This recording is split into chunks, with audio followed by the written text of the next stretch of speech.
नमस्कार दोस्तों। तो आखिरकार मुफ्तखोर जो है दिल्ली को छोड़कर, पंजाब को छोड़कर अब जा रहा है छत्तीसगढ़। मुफ्तखोरी की अपनी दुकान लेकर वो छत्तीसगढ़ और मध्य प्रदेश की तैयारी कर चुका है। और ये मुफ्तखोर कोई और नहीं, ये है दिल्ली का मुख्यमंत्री अरविंद केजरीवाल। अरविंद केजरीवाल जी जो हैं आजकल मध्य प्रदेश के दौरे पे हैं। छत्तीसगढ़ का दौरा उन्होंने अभी अभी ख़त्म किया है और छत्तीसगढ़ में उन्होंने लगभग 10 ऐसी योजनाएं दे दी हैं, 10 ऐसी गारंटियां दे दी हैं जिससे जो है लोग बिल्कुल लबालब खुश हैं। अरविंद केजरीवाल ने वहां कहा है कि बेरोजगारों को वो 3,000 रुपये भत्ता देंगे। जब तक नौकरी नहीं मिल जाती तब तक 3,000 रुपये भत्ता, महिलाओं को 3,000 रुपये भत्ता, शिक्षा जो है बिल्कुल अव्वल दर्जे की IIT लेवल की कर देंगे, स्वास्थ्य जो है बिल्कुल दिल्ली के मोहल्ला क्लिनिक की तरह कर देंगे। और ये सारे वादे करके अरविंद केजरीवाल छत्तीसगढ़ में कांग्रेस की सरकार को तमाचे मार के आए हैं और कह के आए हैं कि कांग्रेस की सरकार इतनी घटिया तरीके से चल रही है और भ्रष्टाचार में लिप्त है। वो पूरी तरीके से भूपेश बघेल को इतनी गालियां देकर आए हैं वहां पे, और कांग्रेस के मुंह पे तमाचे जड़ के आए हैं, राहुल गांधी के मुंह पे तमाचे जड़ कर आए हैं। अब किस तरीके की ये विपक्षी एकता है ये तो पता नहीं, लेकिन कुल मिला के अरविंद केजरीवाल ने वहाँ पे ये साफ कर दिया कि बिजली फ्री रहेगी, पानी फ्री रहेगा, महिलाओं को 3,000 रुपये और बेरोजगारों को 3,000 रुपये भत्ता मिलेगा हर महीने।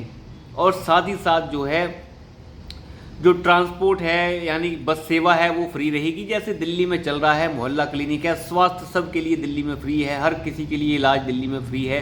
वैसा ही इलाज जो है छत्तीसगढ़ में सबके लिए फ्री है। पता नहीं, मुझे तो आज तक कोई ऐसा मिला नहीं जिसने ये कहा हो कि दिल्ली में इलाज फ्री है और मोहल्ला क्लिनिक में हर तरीके के इलाज हो रहे हैं, शिक्षा दिल्ली में बड़ी बेहतर है। ऐसा कोई मिला नहीं आज तक जिसने ऐसा कहा हो। हालांकि कर्नाटक के कांग्रेस के स्वास्थ्य जो मंत्री हैं, अभी स्वास्थ्य मंत्री दिल्ली के दौरे पे थे, तब उन्होंने कहा था कि दिल्ली के मोहल्ला क्लिनिक की हालत इतनी ख़राब है, इससे बेहतर तो कर्नाटक में है। ये कह के गए थे वो भी। तो अरविंद केजरीवाल किस तरीके के नेता हैं इसका तो बड़ा मुश्किल है कहना, लेकिन अब वो इन मुफ्तखोर बातों को छत्तीसगढ़ तक पहुंचा चुके हैं जहां पे पार्टी कोई आधार तो नहीं है, लेकिन वो मिटिया पलित करने वहां पे गए हैं। उसके बाद वो मध्य प्रदेश पहुंच गए और कहने लगे यहाँ पे एक मामा है, लेकिन इस मामा को अब छोड़िए, अब आपका चाचा आ चुका है। जो आपका चाचा आया है उसकी तरफ ध्यान जो आपका चाचा आया है आप उसकी तरफ ध्यान दीजिए और मामा को अब छोड़ दीजिए। ये चाचा आपके साथ चलेगा। मामा जो है भ्रष्टाचारी है, उनके बस का कुछ नहीं है। हम आपको फ्री बिजली देंगे, फ्री पानी देंगे, 3,000 रुपये भत्ता देंगे, बेरोजगार भत्ता यानी बेरोजगारी भत्ता जो है 3,000 रुपये भी देंगे। अब बताइए 3,000 रुपये बेरोजगारी भत्ता कहाँ से दे देंगे, मेरे समझ के बाहर है। फ्री बिजली, फ्री पानी, ये तो पहले से ही फंडा है मुफ्तखोर की इस दुकान का। अब ये सब मुफ्तखोरी की बातें करने के बाद अरविंद केजरीवाल ने ये साफ कर दिया कि हम जो है बिल्कुल धड़ल्ले से चुनाव लड़ने वाले हैं, चाहे कांग्रेस कुछ भी कहती रहे। जिस बिल के लिए अरविंद केजरीवाल समर्थन मांग रहे थे वो बिल तो खत्म हो गया। अब अरविंद केजरीवाल के लिए बिल्कुल साफ है, अरविंद केजरीवाल का रास्ता साफ हो चुका है कि बिल तो रुका नहीं राज्यसभा से। अब कांग्रेस गई भाड़ में, दूसरे दल गए भाड़ में।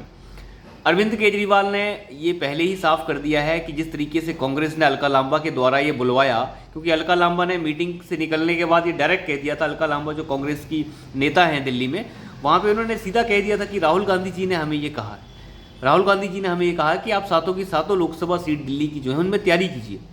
अब अलका लांबा जी राहुल गांधी का नाम लेके झूठ तो बोलेंगे नहीं, ये सबको पता है।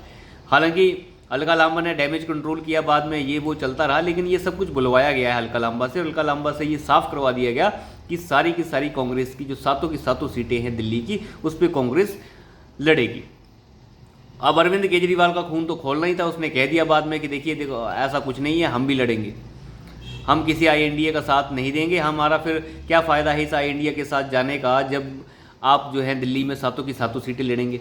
देखिए कांग्रेस पिछली बार जब लोकसभा के चुनाव हुए थे, कांग्रेस लगभग 5 सीट के ऊपर 2 नंबर पर रही थी।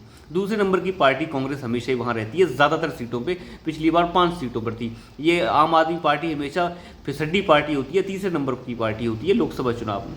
तो कांग्रेस नहीं चाहती और वहाँ का कांग्रेस का नेतृत्व भी नहीं चाहता कि इस तरीके से देखा जाए कि आप जो है किसी को लड़ने ही ना दें। तो सबको जो है लड़वाना जो है कांग्रेस वहाँ से चाहती है। और अरविंद केजरीवाल की स्थिति भी अब साफ हो चुकी है कि वो INDA के साथ नहीं जा रहे हैं।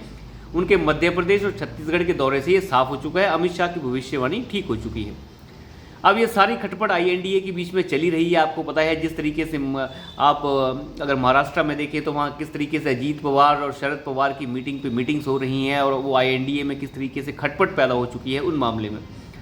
बंगाल में आप चले जाएंगे तो जो अधीर रंजन चौधरी हैं, अब ये सब के सब जो हैं बिल्कुल भी पसंद नहीं करते TMC को। अधीर रंजन की जब बात करते हैं, अधीर रंजन को जिस तरीके से बेइज्जत किया था ममता बनर्जी ने, तब से अधीर रंजन चौधरी जो हैं वो ज़्यादा TMC के साथ बिल्कुल भी सॉफ्ट नहीं हो पाते और हमेशा आक्रामक रहते हैं।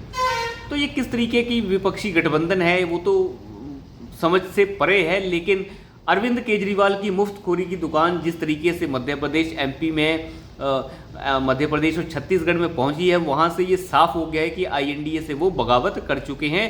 और भूपेश बघेल को गालियां देकर ये बिल्कुल साफ हो गया कि अरविंद केजरीवाल ने कांग्रेस को ये संदेश दे दिया है कि ज़्यादा आगे बढ़ने की कोशिश मत कीजिए, हम आपके कपड़े उतार देंगे। क्योंकि भूपेश बघेल को गाली देने का मतलब है इस वक्त कांग्रेस को गाली देना, क्योंकि भूपेश बघेल तो इस वक्त कांग्रेस का ATM है।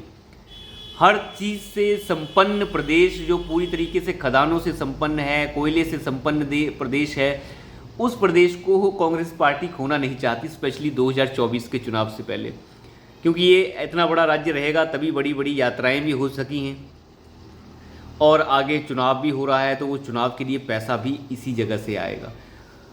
तो देखते हैं किस तरीके से क्या होता है, लेकिन अरविंद केजरीवाल की मुफ्तखोरी की दुकान जो है, देखते हैं आगे किस तरीके से बढ़ती है और किस तरीके से आदमी जो है लोगों को अपने लपेटे में लेता है मुफ्तखोरी की इस लालच से।